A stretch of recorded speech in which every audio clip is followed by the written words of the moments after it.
Nenmara boys higher secondary സ്കൂളിൽ operation തുഫാന്റെ ഭാഗമായി ലഹരി വിരുദ്ധ ബോധവൽക്കരണ ക്ലാസ് സംഘടിപ്പിച്ചു. ഹൈസ്കൂൾ ക്ലാസുകളിലെ വിദ്യാർത്ഥികൾക്ക് ലഹരി വിരുദ്ധ ബോധവൽക്കരണ ക്ലാസ് സംഘടിപ്പിച്ചു. Nenmara police civil officer Anoop class നയിച്ചു.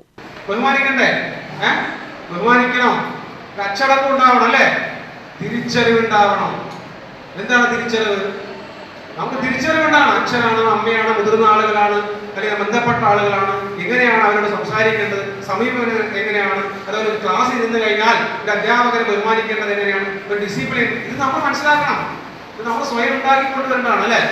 അല്ലാതെ ഒന്നും അറിയാതെ ഉണ്ടാതെ ബാഗിൽ നോക്കി സ്കൂളിലേക്ക് വന്നു, തിരിച്ചത് കഴിഞ്ഞ് വീട്ടിൽ പോവാതെ പല ഭാഗം കറങ്ങി അടിച്ചുകൊണ്ട് വീട്ടിലിരുന്നു. പിന്നെ വീട്ടിൽ എന്തെങ്കിലും അമ്മ അച്ഛൻ ആരെങ്കിലും ചോദിച്ചു കഴിഞ്ഞാൽ അവരോട് തട്ടിക്കയറി വേറെ എന്തെങ്കിലും പറയില്ലേ.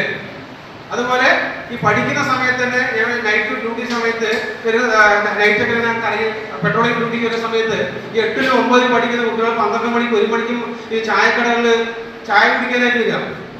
പഴയ കാലത്ത് അതില്ല. ഈ 8ലും 9ലും പഠിക്കുന്ന കുട്ടികൾ എന്തിനാണ് രാത്രി ചായ കുടിക്കാൻ വരുന്നത്? പ്രധാന അധ്യാപിക സി ചന്ദ്രിക ചടങ്ങിന് സ്വാഗതവും സ്റ്റാഫ് സെക്രട്ടറി ദിനേശ് ബാബു നന്ദിയും പറഞ്ഞു. UTV news, Palakkad.